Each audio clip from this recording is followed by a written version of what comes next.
시간에 주시는 하나님의 말씀은 요한복음 8장 31절 32절 말씀입니다. 우리 다 같이 한 목소리로 받들어 읽겠습니다. 그러므로 예수께서 자기를 믿는 유대인들에게 이르시되 너희가 내 말에 거하면 참으로 내 제자가 되고 진리를 알지니 진리가 너희를 자유롭게 하리라. 아멘. 예, 자리에 앉아 주십시오. 예수님께서 유대 지도자들의 고발로 십자가에 달리셨습니다.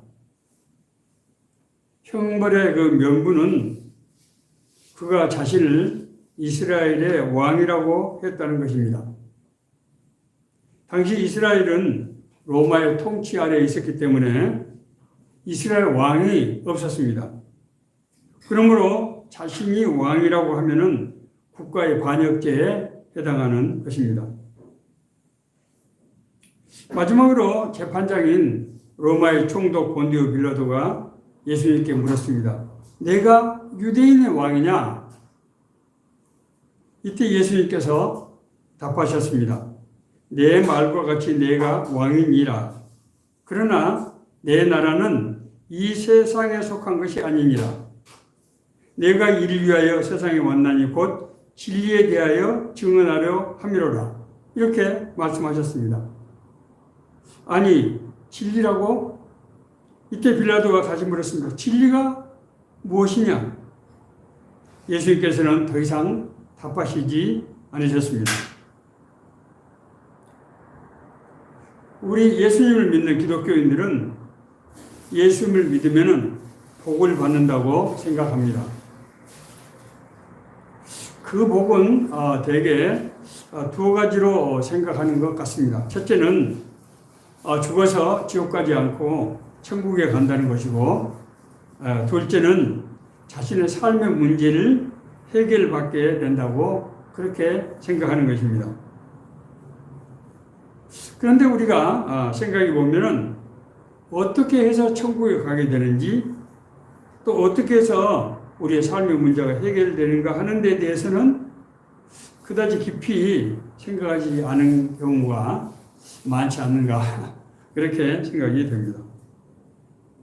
특별히 두 번째 문제와 관련해서는 그 복이 어떤 복인가 구체적으로에 대해서는 관심을 덜 갖는 것이 아닌가 그렇게 생각합니다. 어떤 사람들은 그 복이 건강, 또 원하는 학교에 들어가는 것, 또 사업이 잘 되는 것, 또 뭐 좋은 배우자를 만나는 것, 뭐 이런 것이라고 생각하는 경우가 있다고 그렇게 생각이 됩니다. 그런데 예수님께서는 자기가 이 세상에 오신 것은 진리를 통해서 자유롭게 하기 위해서 왔다, 이렇게 말씀하셨습니다. 그렇기 때문에 우리는 이 시간에 예수님께서 말씀하시는 그 진리가 무엇이고 어떻게 해서 우리가 자유롭게 된다고 하는 것인가, 자유롭게 된다고 하는 것이 어떤 상태를 말하는가 하는 문제에 대해서 한번 생각을 해봐야 될 것입니다. 우선 본문의 내용을 우리가 한번 살펴보겠습니다. 첫 번째로 너희가 내 말에 거하면은 참 내 제자가 되고, 그렇게 말씀하고 있습니다. 이 말씀은 예수님에 대해서 호기심과 관심을 가지고 저 양반이 무슨 말을 하는가 보자 하고 들으려고 온 유대인들을 대상으로 하신 말씀입니다. 이들에게 나의 말을 따르면은 참 내 제자가 된다고 하신 것입니다. 자, 그러면은 예수님의 말씀은 무엇일까요? 예수님께서 공생의 기간 중에 많은 말씀을 남기셨습니다. 그리고 그 말씀을 지켜 행하면은 진리를 알고 진실된 제자가 된다고 오늘 그렇게 말씀하고 계신 것입니다. 자, 그렇다고 그러면은 예수님께서 진리를 알게 된다고 하신 그 말씀, 그 핵심적인 말씀을 무엇일까? 저는 개인적으로 그것이 두 가지 말씀이라고 생각합니다. 첫째는 회개하라 하나님의 나라가 가까이 왔느니라고 하신 마태복음 4장 17절에 있는 말씀입니다. 이 말씀은 예수님께서 공생애를 시작하시면서 첫 번째 선포하신 그런 말씀입니다. 첫 번째 선포하신 말씀이 어떤 의미를 갖는 걸까요? 나는 내가 누구인가? 나는 이 땅에 왜 왔는가? 내가 이 땅에 온 것은 너희들 앞에 하나님의 나라가 임재했다고 하는 것을 알리기 위해서 온 것이다. 이런 말씀 아닙니까? 지금 엄청난 말씀을 하신 것이죠. 자기가 누구라는 것, 그리고 우리로 하여금 하나님의 나라가 이 땅에 지극히 높으신 그 하나님이 다스리는 나라가 이 땅에 임했다고 하는 것을 알리기 위해서 오신 것입니다. 둘째는 요한복음 3장 16절 말씀이라고 생각합니다. 하나님이 세상을 이처럼 사랑하사 독생자를 주셨으니 이는 그를 믿는 자마다 멸망하지 않고 영생을 얻게 하려 하심이라. 이 두 말씀을 결합하면 무슨 말씀이 됩니까? 이 세상에 하나님의 나라가 임했다는 거예요. 자, 그런데 이는 사람의 모습을 입고 오신 하나님의 독생자, 즉 예수 그리스도 자신을 믿으면은 영생을 얻게 되고, 그래서 그 사람이 하나님의 나라를 볼 수 있고 하나님 나라에 들어갈 수 있게 된다고 하는 것입니다. 저는 이 말씀이 성경을 기록한 목적이라고 생각합니다. 실제로 사도 요한은 그렇게 말씀하고 있습니다. 자, 이 말씀을 지켜서 행하는 사람은 내 제자가 되고, 그렇게 말씀하고 있습니다. 내 제자가 되고, 여기서 예수님께서 말씀하신 제자는 단순히 가르침을 받는 사람이 아니고 그 가르침대로 사는 사람입니다. 사실 이런 말은 뭐 할 필요도 없는 것인데, 우리가 배운다고 하는 것은 그렇게 살기 위해서 배우는 거 아니겠습니까? 예수님께서는 아무든지 나를 따르는 자는 자기를 부인하고 자기 십자가를 지고 나를 따를 것이니라. 누가복음 9장 23절에 있는 말씀입니다. 예수님을 따른다고 하는 것은 자기가 생각하는 인생의 목표, 자기가 살아가는 방식을 그대로 가면서 사는 것이 아니고, 예수님이 십자가를 지고 사셨던 것처럼 우리에게 주어진 사명, 그 십자가를 지고 예수님처럼 따르는 그런 사람이 예수님의 제자, 다시 말해서 예수님을 따르는 그런 사람이라고 하는 것입니다. 하나님의 나라는 지식으로만 들어갈 수 없습니다. 하나님의 나라를 알고 예수님처럼 자신에게 맡겨진 하나님의 뜻대로 살아갈 때 우리는 그 하나님의 나라를 체험하고 누릴 수 있게 된다고 하시는 것입니다. 자, 두 번째로 진리를 알지니, 이렇게 말씀하고 있습니다. 내 말을 듣고 나를 따른 사람은 어떻게 된다고요? 진리를 알게 된다는 거예요. 자, 그러면 우리가 그래서 진리라는 것이 무엇인지를 우리가 알아볼 필요가 있습니다. 예수님께서는 자신과 하나님의 나라, 앞서 말씀드린 이 땅에 임하게 되는 하나님의 나라에 대해서 관계를 말씀하시면서 내가 곧 길이요 진리요 생명이니 나로 말미암지 않고는 아버지께로 올 자가 없느니라. 내가 바로 자기 자신이 인생의 길이고 진리고 생명이기 때문에 예수 그리스도를 통하지 않고서는 하나님 나라를 볼 수가 없고 들어갈 수가 없다고 하는 것입니다. 여기서 놀라운 것은 예수님 자기 자신이 바로 진리라고 하는 것입니다. 여러분, 문자적으로 볼 때 진리는 뭡니까? 참된 이치 아닙니까? 그렇죠? 그러면 기독교의 진리는 하나님의 참된 이치, 하나님의 섭리를 말하는 것입니다. 자, 그런데 여기서 우리가 헬라어 원어를 좀 한번 봐야 됩니다. 헬라 언어로 진리는 이 호도스라는 단어를 쓰고 있는데 그 앞에 해라고 하는 정관사가 붙어 있습니다. 그래서 이걸 우리가 정확히 해석하면은 그 길, 그 진리, 그 생명이란 뜻이 됩니다. 그 진리, 그 생명이라고 하는 것은 그 길은 유일한 길이고 유일한 진리고 유일한 생명. 그래서 이는 예수 그리스도의 자신에게 위임되는 진리라고 하는 그 말씀입니다. 성경에서 신약성경, 특히 성경에서 말씀하시는 진리는 예수 그리스도에 위임된 예수 그리스도를 통해서만 우리가 알 수 있고 얻게 되는 그 진리라고 하는 것입니다. 이 진리가 너희를 자유롭게 하리라. 그렇게 말씀하고 있습니다. 자유롭게 된다. 예수 그리스도를 통해서 우리가 참 자유를 얻게 된다고 하는 것입니다. 이 말을 들은 유대인들은 항의를 하기 시작했습니다. 아니, 우리가 아브라함의 자손이라 남의 종이 된 적이 없거늘 어찌하여 우리가 자유롭게 되리라 하느냐. 자신들은 하나님이 선택하시는 아브라함의 자손인데 우리가 누구의 종이란 말이냐, 이렇게 항변하고 있는 것입니다. 유대인들은 왜 자신들이 자유자인 그런 사람이라고 말하는 것입니까? 우리는 하나님의 자녀라는 신분적 조건을 가지고 있고 율법을 지키고 있는 이 두 가지 사실을 근거로 해서 자유자라고 그렇게 이제 믿고 있고 그렇게 항변하는 것입니다. 자, 그러나 예수님께서는 말씀하셨습니다. 너희가 아브라함의 자손인 줄 안다. 그러나 나는 내 아버지에게서 본 것, 들은 것을 말하는데도 불구하고 너희가 나를 죽이려고 한 것은 너희 안에 진리인 나의 말씀이 있을 곳이 없기 때문이다.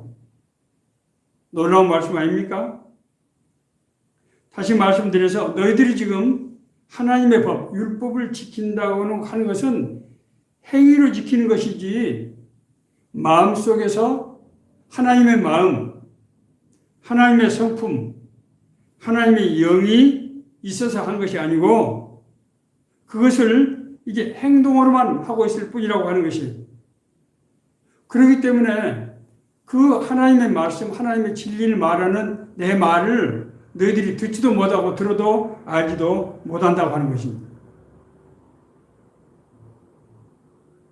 그러니까 우리가 형식적으로 나는 교회 다닌다, 나는 예배를 드린다, 나는 성경을 읽는다고 해서 하나님의 정말 주시는 그 자유를 누리는 그런 사람인가 하는 것을 우리가 생각해 봐야 될 그런 지점이라고 하는 것입니다. 그리스도의 말씀에 거한다고 하는 것은 무엇입니까? 성경에서 말하는 거한다는 표현은 하나님의 말씀의 알을 넘어서 그것을 받아들인다는 뜻입니다.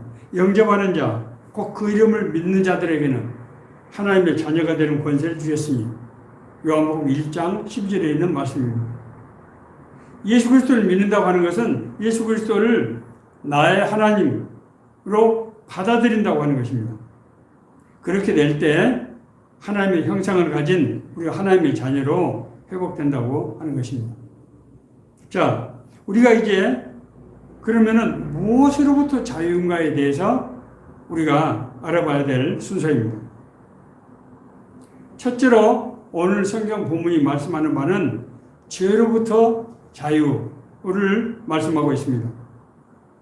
하나님께 속한 자는 하나님의 말씀을 듣나니 너희가 듣지 아니함은 하나님께 속하지 아니함이로다. 하나님께서 속하지 않은 사람은 하나님의 말씀을 들을 수 없다는 거예요.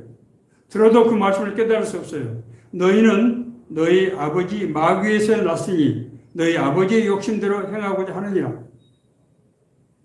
그 안에 하나님의 영이 없고 마귀의 영에 사로잡힌 사람은 하나님을 알기를 원하고 하나님의 뜻대로 살 수가 없고 너희 아버지가 이끄는 대로 그렇게 행하고자 한다는 것입니다. 여러분, 죄가 뭡니까? 죄는, 성경에서 말하는 죄는 인간이 행하는 모든 불법과 악의 원천입니다. 죄된 인간이기 때문에 악을 행한다는 거예요. 그가 죄에 속해 있기 때문에 죄된 행동을 한다고 하는 것입니다. 그러니까 이 죄의 문제는 인간의 선행으로는 해결할 수 없다고 하는 것입니다. 우리 심령이 하나님의 영으로 바뀌어야 하나님의 말씀을 깨달았고 하나님의 말씀에 능력이 생기고 그래서 하나님의 뜻대로 살 수가 있게 된다고 하는 것입니다. 두 번째는 죽음으로부터 자유를 말씀하고 있습니다. 예수께서는 이 사람이 내 말을 지키면은 영원히 죽음을 맛보지 아니하리라. 오늘 요한복음 8장 51절에서 말씀하고 있습니다. 사람이 내 말을 지키면은 영원히 죽음을 보지 아니하리라. 여기서 이 죽음과 삶의 문제는 우리가 환상이라든가 그런 것을 말하는 것이 아니고 실제를 말하는 것입니다. 다만 육신의 삶이 아니고 우리가 하나님께서 원래 우리를 만드신 그 영적인 삶, 생명을 말씀하는 것입니다. 이 죽음 역시 죄로부터 비롯된 것입니다. 죄의 삭은 사망이요 하나님의 은사는 그리스도 예수 안에는 영생이니라. 죄를 지으면은 죽음으로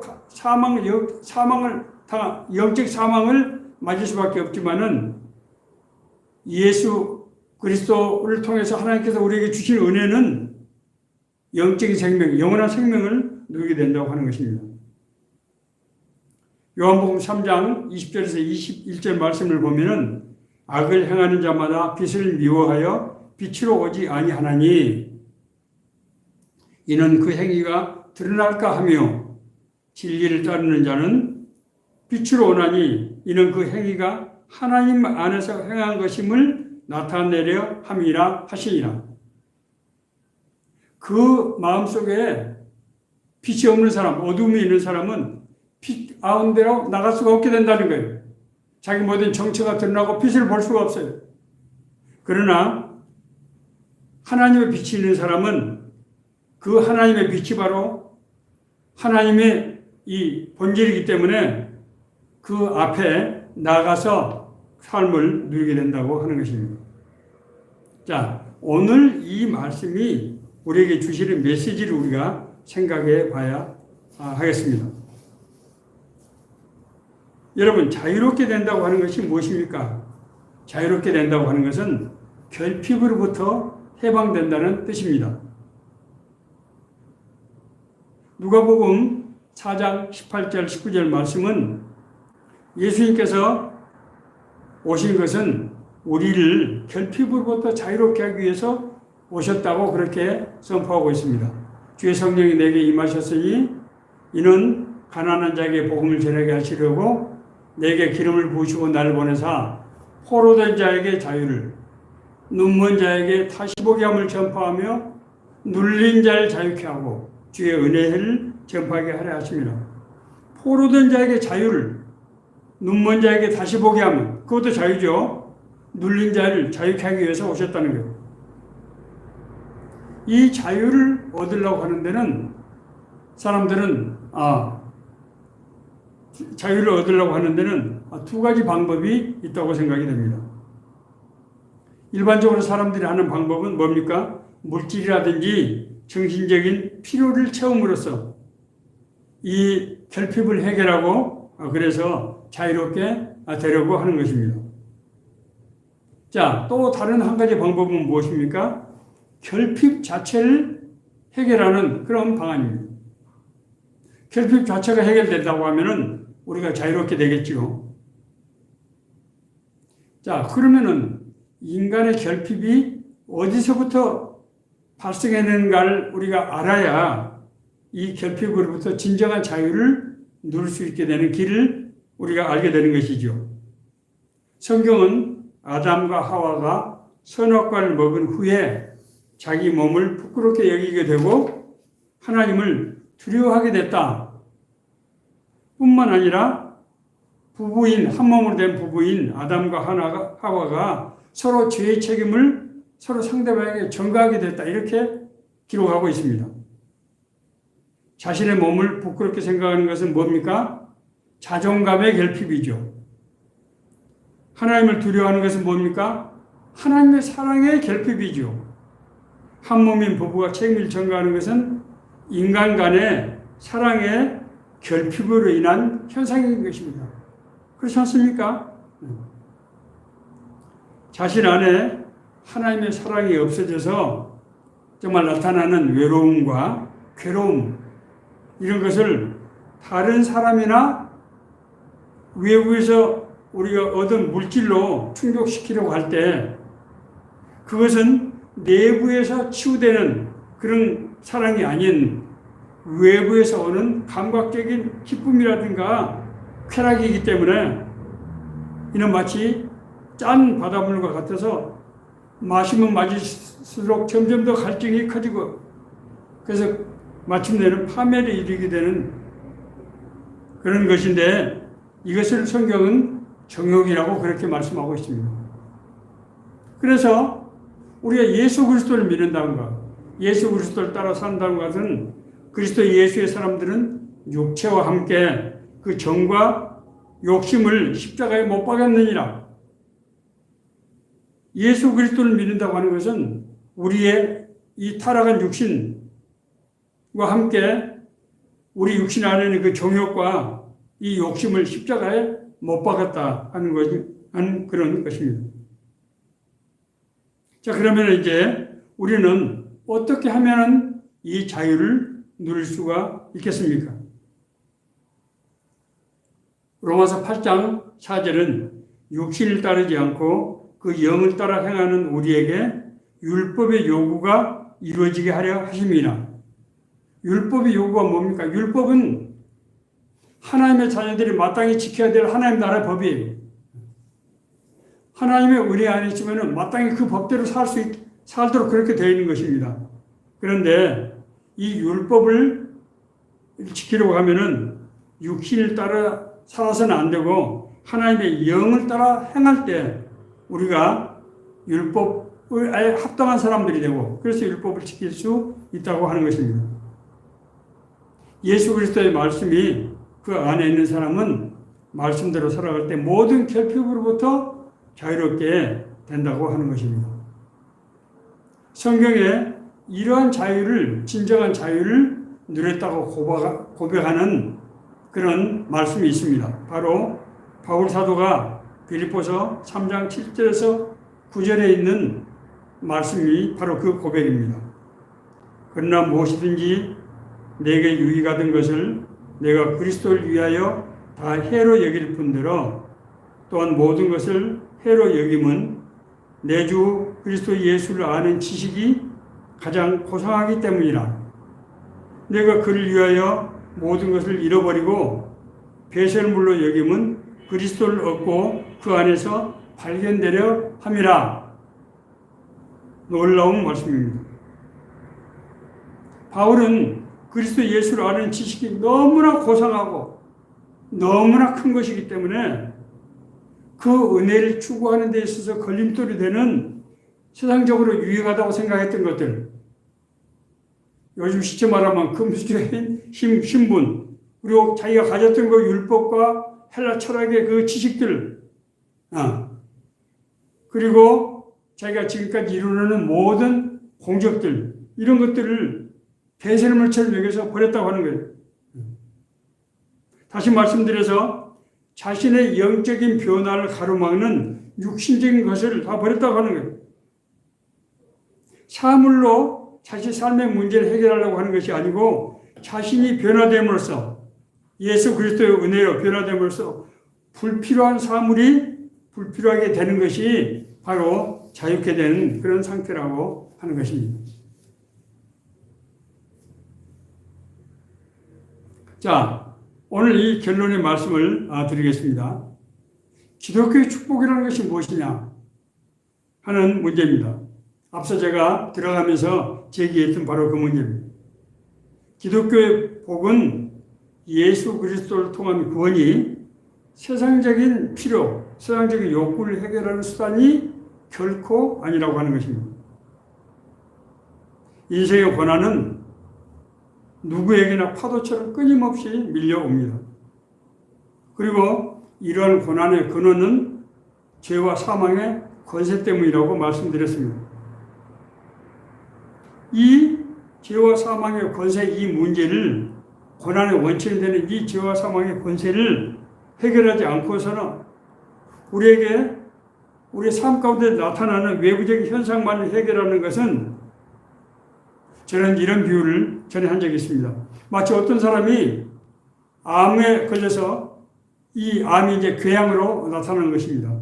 그런데 어떤 의사가 이 항생제로 궤양만을 치료하려고 한다고 하면은 얼마나 어리석은 일이겠습니까?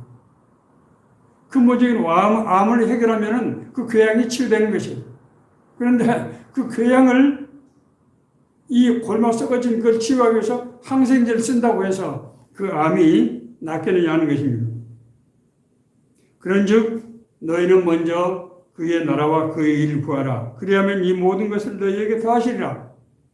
우리가 세상적으로 필요한 모든 것들, 먹는 것, 입는 것, 평안히 사는 초소, 또 세상에서 부끄러움 당하지 않은, 세상을 이해할 수 있는 지식, 그리고 세상을 그런 정말 담대하게 살아갈 수 있는 용기, 열정, 이 모든 것이 어떻게 된다고요?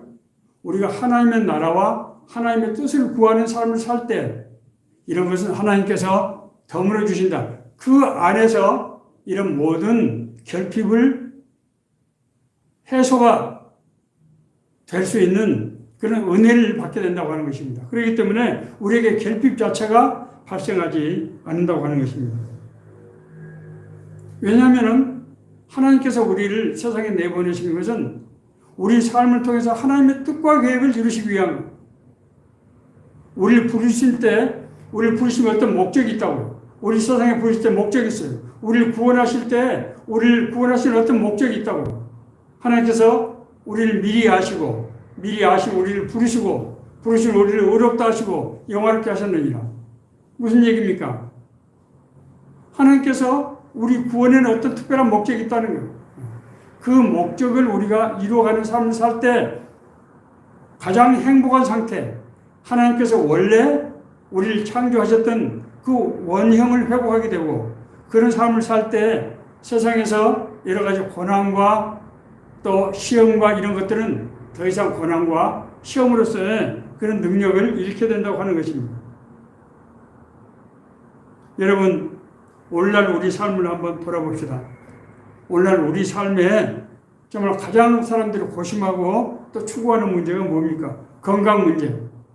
요즘 건강에 대해서 얼마나 많은 사람들이 관심이 늘어나고 있습니까? 유튜브를 보면은 몽땅 건강에 좋은 음식들, 건강에 좋은 식품들, 약들, 이런 것들이 정말 아주 지천으로 깔려 있는 것을 보게 됩니다. 뿐만입니까?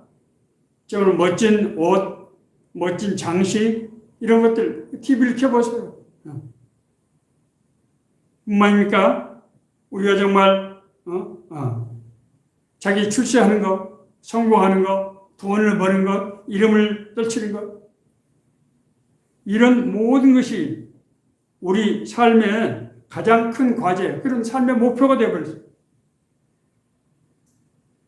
하나님께서 우리에게 주신 꿈과 비전, 하나님의 나라를 이런 것들이 다 가려서 바울 사도가 말한 대로 세상에서 정말 좋다고 생각하는 그 유익들, 이것이 예수 그리스도를 통해서 얻게 되는 진정한 기쁨과 그 고상한 가치, 정말 위대한 그런 정말 꿈과 비전을 가리는 것, 그런 현상이 지금 만연하고 있다고 하는 것입니다.